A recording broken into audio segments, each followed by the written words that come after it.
Altın seçimden önce çok büyük bir rağbet vardı. Yani aşırı derecede yoğunluktan biz yetiştiremiyorduk.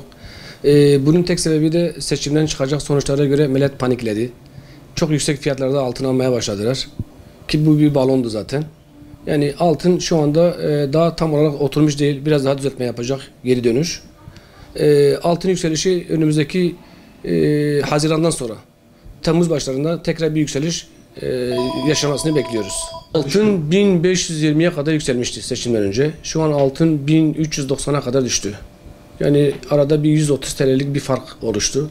Ve bu da alan insanların hepsi zarar etmiş olması demektir. Yani bunu da şu anda bozmasınlar. Yani zarar edecekler. Beklesinler. Bir iki ay beklesinler.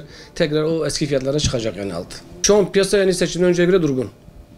Yani bir haftalık önümüzde seçim süreci olduğu için o eski hatayı tekrar yapmak istemiyorlar. Şu anda kimse panik yapmasın. Yani seçimden sonra gene fiyatlar hepsi oturacak. İstediğimiz fiyatlar gene olacak. Ama yükseliş diyorsanız bu en az 1,5-2 ay sonra olur yani. 14 Mayıs'tan önce altın bayağı yükseldi. 1500'ün üzerine çıktı. Vatandaşlar çok tedirgindi o zamanlarda. 14 Mayıs'tan sonra güven oldu. Altın 1400'ün altına düştü. Piyasa 28 Mayıs'tan sonrayı bekliyor. Vatandaşlar şu anda seçimden sonra daha da fiyatlar oturacak diye bekliyorlar.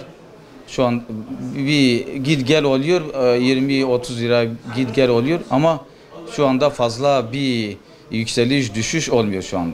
Uzun vadede yükselecek diye düşünüyoruz. Uzun vade için altın güvenli limandır. Öyle diye düşünüyorum.